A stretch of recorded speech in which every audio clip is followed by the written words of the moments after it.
Hey guys, welcome back to the next spotlight session of this masterclass. And today we'll be discussing how to get from 1 to 5 properties. Um, from here, we will be doing our housekeeping, and of course, the lovely Amanda will be taking that on. Thank you. Hi everyone, welcome back. I'm assuming if you're on this one, you've probably watched a few of the others to build that baseline knowledge before coming into this one. If you haven't, I suggest that you do. This one's probably more a strategy-based one than an information-based one. So try and build your information base first and then swing back into this one. Before we begin, we are part of your team, as is your broker, your accountant, and your other qualified professionals. So please do take the information from today and work in tandem with those professionals, remembering that we haven't taken an assessment of your individual circumstances. Obviously, we can and we will if you approach us, but today's masterclass is general in nature. So if you take a look at that disclaimer there, you'll see very clearly that what we've done today is taken the cumulative information that comes to us from our clients and applied it into a general presentation.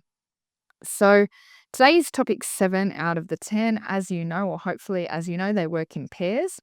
So today we're looking at how to get from 1 to 5 properties, and this partners up with how many properties do you actually need as an investor.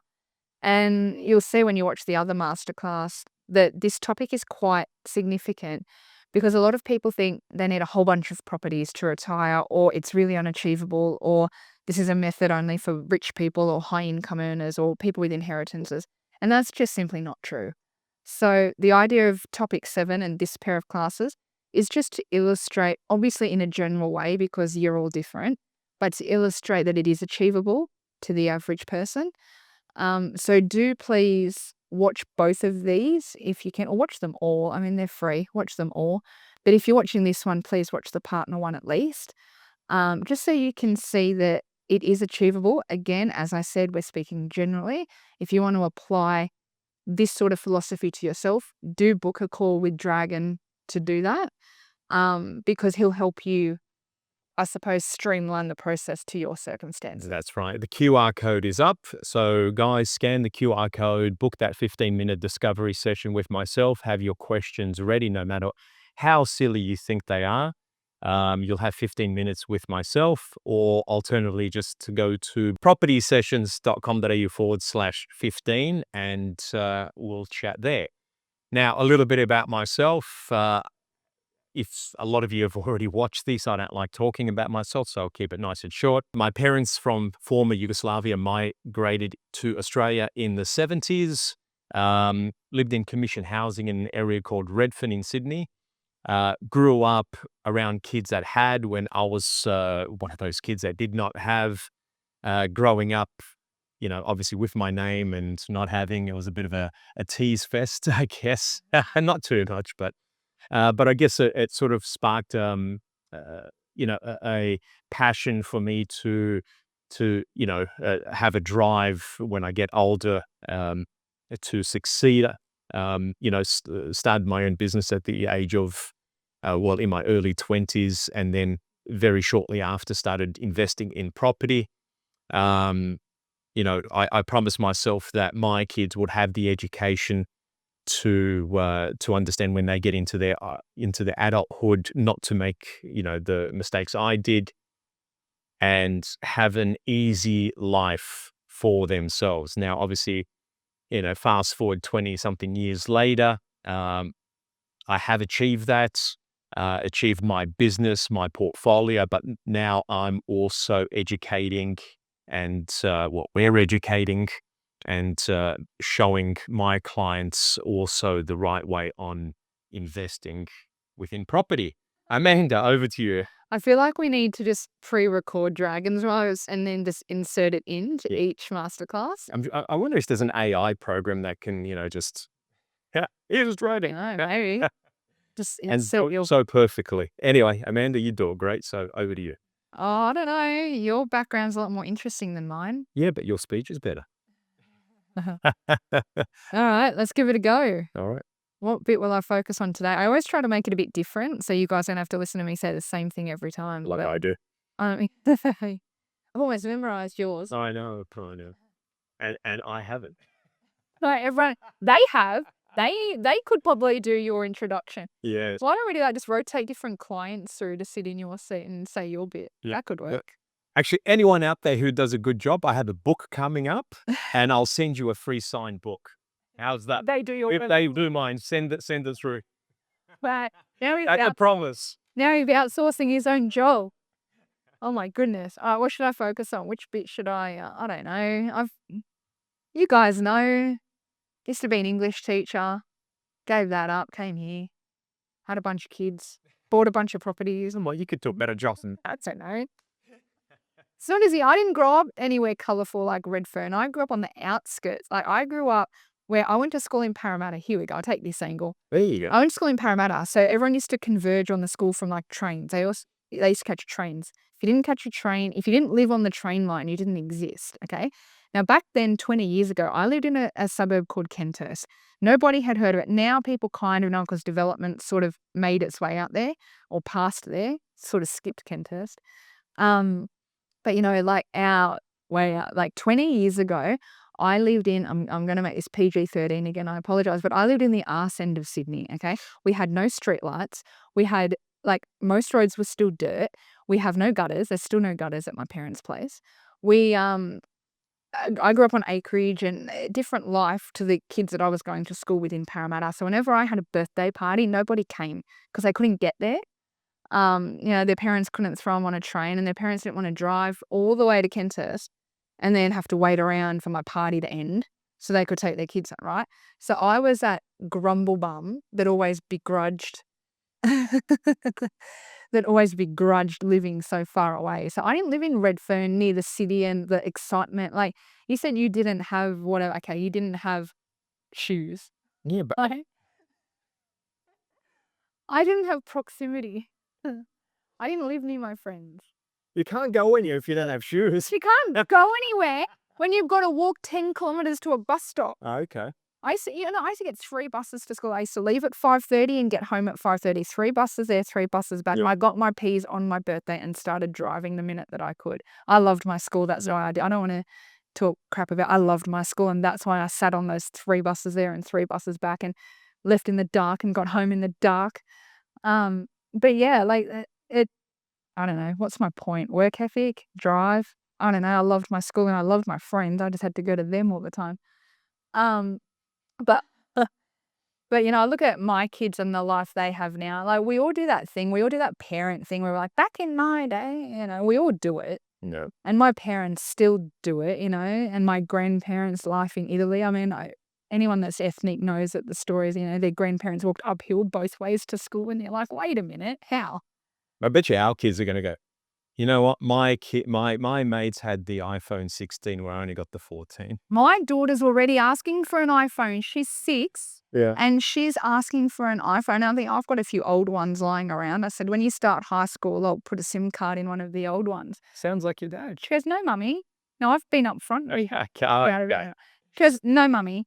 No, mummy, no, I'll send you a link. I go, will you? You're 6. She'll send me, and she does. Because she can text from her iPad. Yep. What did we have? A notepad. Yep. All right. Is that enough about me? That's enough. So you guys know me now. all right. Now, slow and steady. Yes. There are many ways. There are many ways. So we talk about the tortoise and the hare and all those other fables and whatnot. And, you know, we all talk about how if you go too quickly, you build a house of cards. You know, so many metaphors and so many words of wisdom that you can pick up along the way. So as I said earlier, we're going with a very general conservative method, okay? It may not work for you. You may be older, you may be younger, you may be more conservative, less, whatever. This is just an example, so don't take it as gospel. If you want to apply it, obviously, to your individual circumstances, book that call in with Dragan and he can help you. But generally, I just want to show you, the purpose of this is to show you that it's achievable, right? If you come away from this masterclass going, oh yeah, I see how that's achievable for the average Joe, great. Because the myth I'm trying to bust here is that property investment is not accessible to everyone. And I want to counter argue that it is. Okay. So that's what I'm trying to achieve here. Now, to start, yes, you do have to have some savings. Okay. So we can't start with, you know, $0 at the age of 35 and a saving capacity of 0. Okay. Yes. Okay. For that guy, it's unachievable. But if you've got a bit of savings behind you and you've got a decent job and a good head on your shoulders, that sort of stuff, this is for you. Okay. So let's just say we're in the first year, we're in year one. You've got $150,000 in savings already. Maybe you're with a partner and you've combined savings. Maybe you're on your own and you've saved it by yourself. Yep. You're coming in with $150,000 in savings. Okay. Now, generally speaking, now Dragan does proper maths. I do back of the envelope maths. Okay.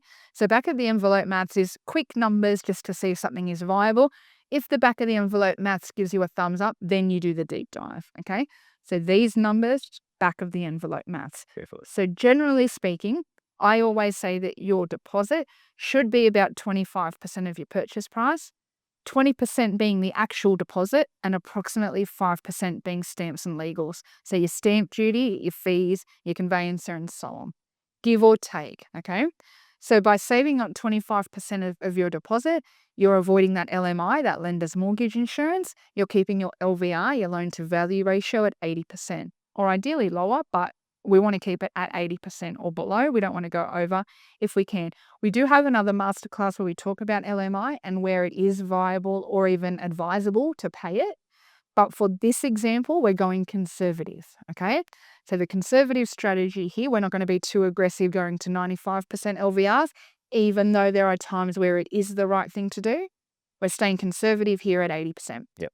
So if we do that, we need a 25% cash deposit or equity deposit.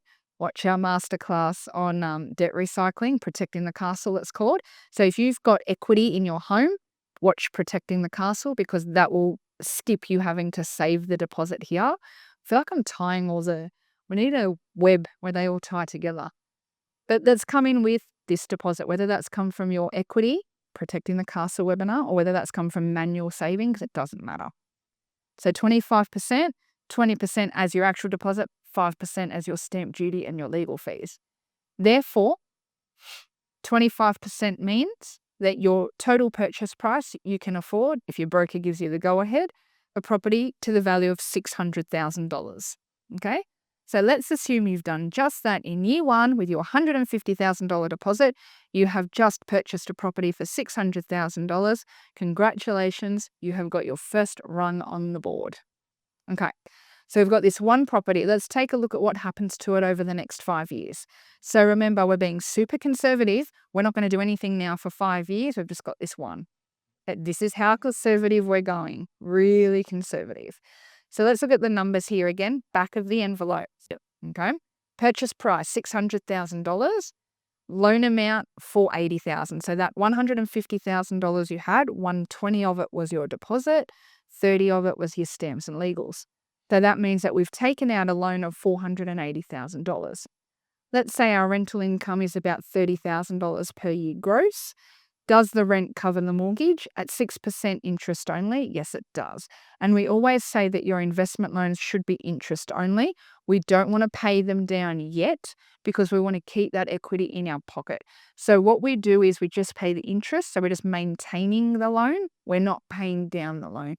We don't want to give the bank any more money than we have to because we want to use that money for reinvestment later. That's right. Okay. So as long as you're beating your interest rate with your income, you're pretty much there, okay? So 30 grand a year income from rent at 6% interest only, the rent covers the mortgage. Now, if interest rates go down, I've got a bit of extra buffer. If interest rates go up, then I might fall into the negative.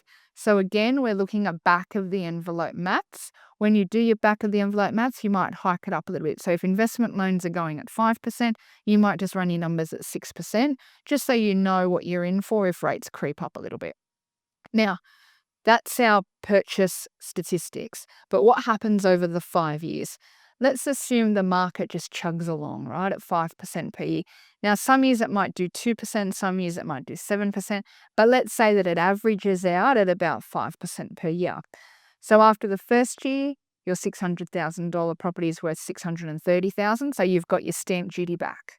Okay, so you haven't made any money yet, you've just made back your stamp duty. Year 2, 660, year 3, year 4. Now I've rounded all of these just for ease of maths. My voice is going again. I talk too much. Who would have thought? Wow. The reason she does all the talking is because she's the English teacher and she does it so well. See how he backs that up with a compliment after making the All right. So after 5 years, $765,000, even though you only purchased it for $600,000. Now, in addition to that, even though you paid $600,000 for it, you've only actually put in $150,000 of your own cash because the rest is leverage. Now, we've talked about in pretty much all of our masterclasses why leveraging is an advantage, because you're making a return on the bank's money when you're just maintaining that loan with interest and you're not paying the interest. Your tenant is paying the interest. So your own money, assuming your cash flow is either neutral or positive, your own money out of your own pocket, so far you've only spent $150K because your tenant is maintaining your bank loan. It's still there, but the interest, the cost of it is being paid for by somebody else.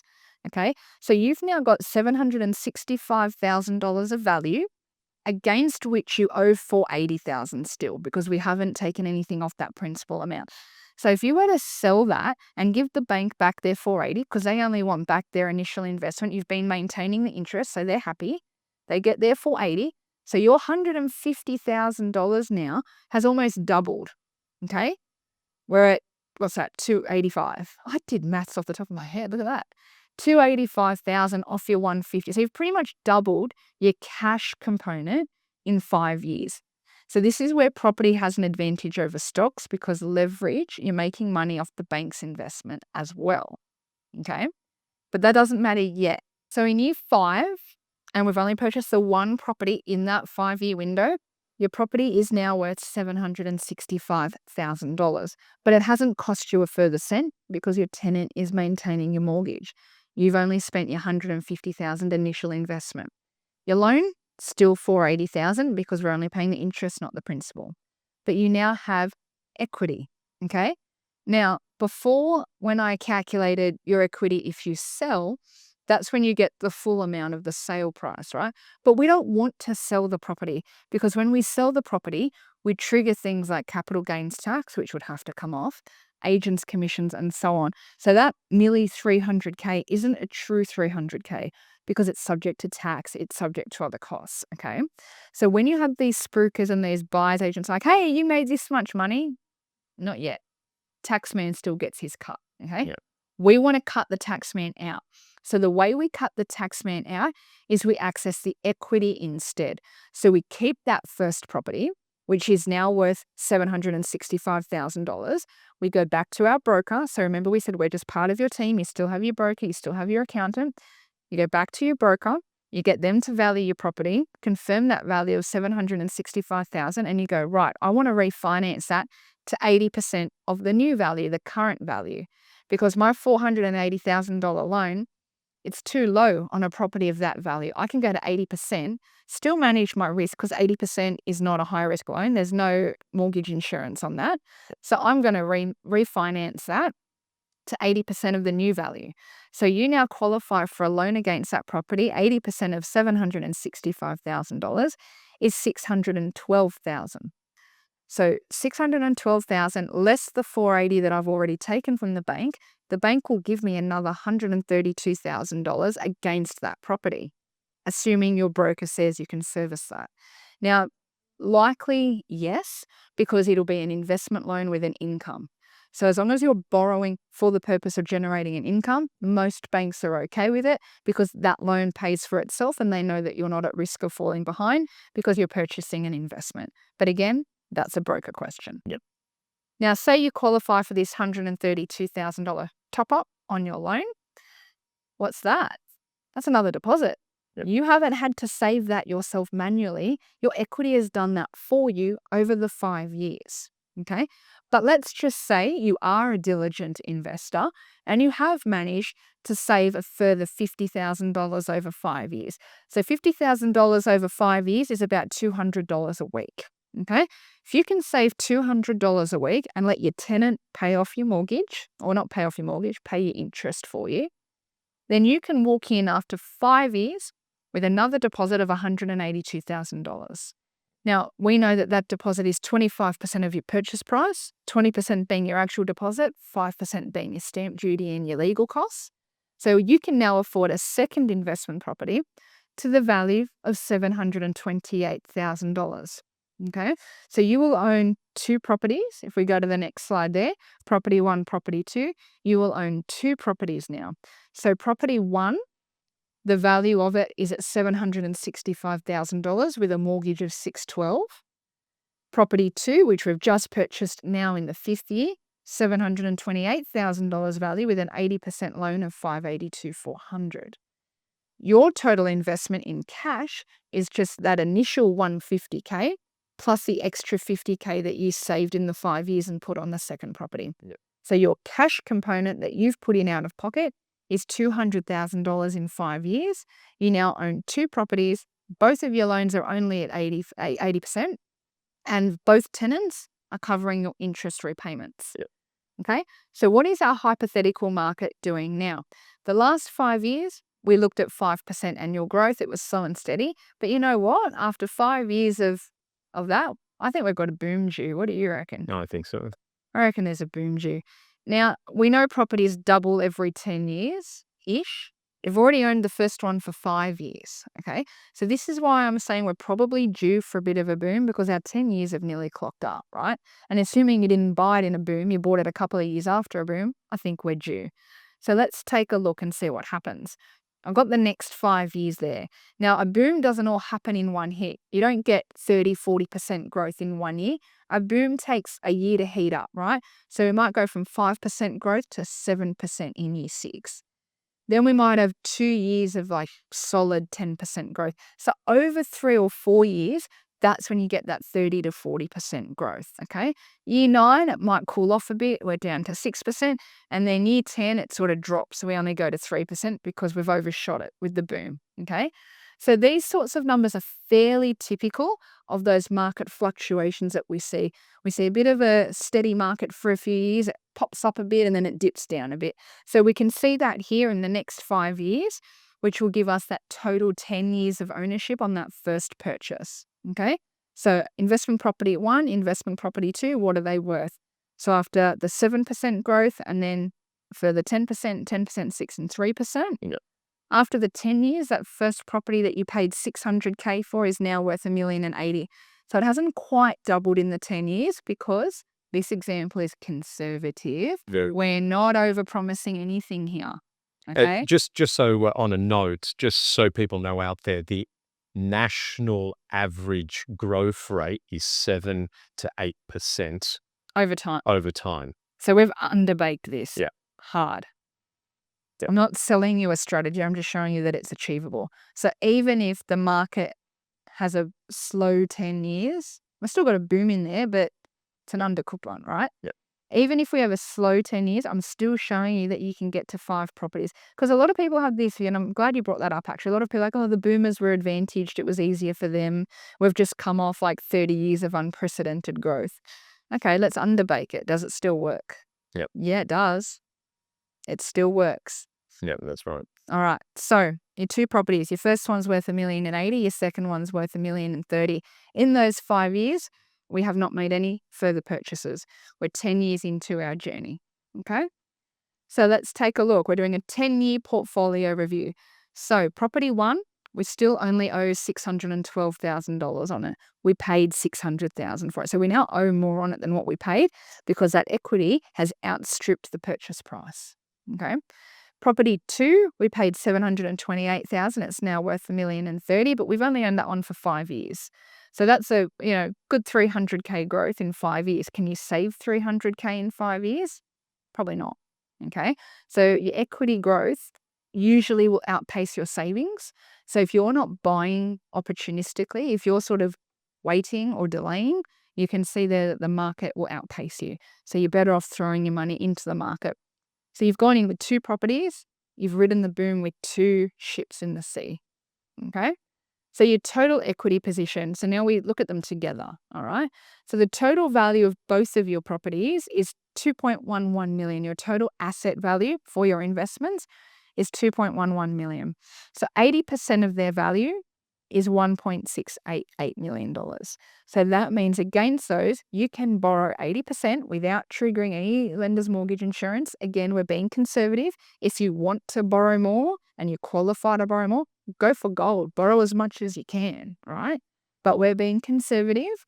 We're capping it at 80% for this hypothetical client, 1,688 million. They only currently owe 1,194,400.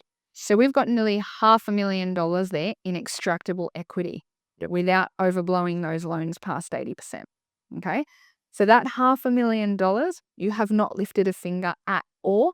You've still only put in that original 200K.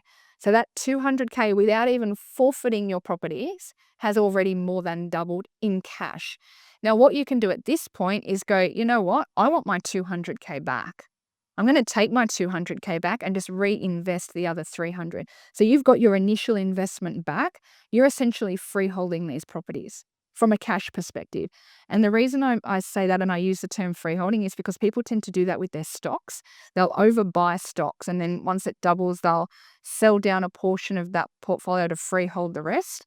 You can do the same thing with property, but you're freeholding way bigger assets because the bank is pitching in the money for you, but your tenant is maintaining the bank's investment, not you. So if at this point you want to take out your initial investment, if you've got that mindset of the share market in your head and you want to take back your initial cash investment, this is your window to do it. You've still got another $300,000 to reinvest for another property, or you can keep your 200K in the market and just keep going. Yeah. Okay. So what happens now? In the last 5 years, let's say you saved another $105,000, okay, about $400 a week. You now have $600,000 liquid available. So now our cash investment is $300,000, okay? I'd added the 5 on there just to make the maths easier to round it off, okay? But say you've got $300,000 cash investment total. We've added this $100,000 on now. You've got your $500,000 in equity. You now have $600,000 liquid available as deposits. That's 3 deposits of $200,000. Or at 25%, you can now buy 3 more properties to the value of $800,000 each. Okay. So $800,000, let's say you purchase all 3 of them in year 10, 11, 12, around there, right? You pick them up one after the other, bang, bang, bang, bang, bang. Okay. Say in 12 years, say it takes you 2 years to find 3 good properties. In 12 years, you've now purchased 5 properties. So what we see there is the value of compound. That first one was a bit tricky. We had to hold it for 5 years. The second one we had to hold it for 5 years. But then we went from 2 to 5 almost instantly. Okay. Because that compounding equity across multiple properties allows you to speed the process up. Okay. So these 5 can be very easily done slow and steady. Now, if you do nothing else until the next boom, say you sit tight for 5 years, okay, and they all double in the 5 years, then you might sell 1 or 2 to pay down the rest, or you might go, okay, I'm going to put those 5 there mentally. That trench of 5 is done. I'm going to set up another round of 5, okay? So then you leave those there, reset the clock, and you go again, okay? So in 25 years, you could pick up 10 properties. But the second 5, you sell them to pay off the first 5. That's right. Okay. That's how you free up those loans and you live off you live off the income, rental income. Yeah. Of course, there's tax, but well, you don't have to sell if you don't. If you can maintain them and they're paying themselves because you've overshot what you need to live off. Then exactly. These are conversations that you streamline with Dragan for your thing. But the idea is that buying 5 properties, the whole point of this is to show that buying 5 properties is not requiring you to actually front up the cash. Okay. The equity and the bank will front up the cash if you can buy the first one. That's right. As soon as, and I see this all the time with my clients, as soon as they get to their second to the third, depends on the value of the property. They say compound. They see that's their aha moment to go, oh, wow, look how quick now the equity is rising within those properties. And I can then move to the next much sooner than later. And you can see that there where we leapfrog from 2 to 5 in one boom. Yep. Okay. So the more properties you take with you into a boom, the more you can pick up on the other side of the boom, and it goes quicker. And mind you guys, we are talking the most basic strategy as well. There are other strategies where you can fast forward this through manufacturing on larger blocks, or, making a 3-bedroom to a 4-bedroom home. But this is a Yeah. discussion that, we'll have once you book in. We went with the most conservative method here because and if you look at the partner class to this, and we talk about the spruikers that peddle 50, 60, 80, 100 property, and it scares people off. Yeah. We don't want to scare you off. We want to show you, like, even if you do this in the most basic way and you enjoy your life, you travel, you do what you want, you don't have to sacrifice everything Yeah. to get there. But this method can work for you if you don't want property to completely consume you, okay? Because sometimes I feel like people think it has to take over their life. It doesn't. Like, if you look back at our little bios, like, I became an English teacher. I was not on huge money in my day job. Okay, I was on a teacher's wage.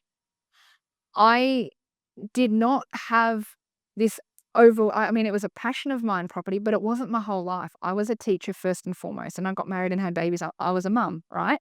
I was never on top dollar. I was never some CEO executive. People think you've got to be on $500,000 a year to even touch property. I started when I met my husband. I already had 3, right? On a teacher's wage. Anyone can do it once you get the first one. Okay? If you're a good saver, and it doesn't matter when you get the first one, as long as you get the first one. If you're a good saver and you can get the first one, you can get there. Yeah. Okay? And even talking about saving, you can always get parents if you've got, equity. I know we don't push on this, but you can. I've had clients where they said, "Hey, look, I've got my parents spotting me. They've got equity on their house, and they're looking for me to buy the first property." But if you don't have your parents, Exactly. If you don't. you can still. So my husband's a good example of that. He didn't have, like, obviously he had parents, but he didn't have, he was one of 3, right? So what you do for one, you've got to do for all. So whatever he asked for, they would multiply by 3 and go, we can't do that. We've got 3 of you, right? And my parents are the same. If us kids asked for something, in their mind, they're multiplying that by 3. I was one of 3 as well.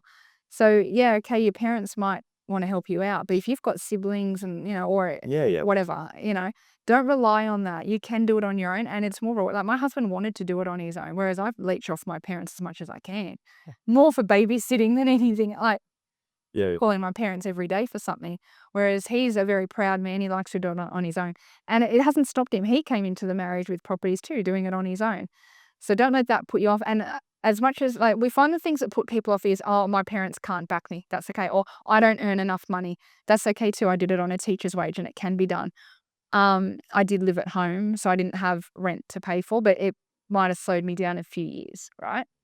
So yes, you can account for the haves and the have-nots, and they can do it and I can't. But if you're constantly telling yourself or giving yourself excuses for why you can't do it, then you'll be correct no matter what, because you're telling yourself that you can't do it. Yeah. So That's right.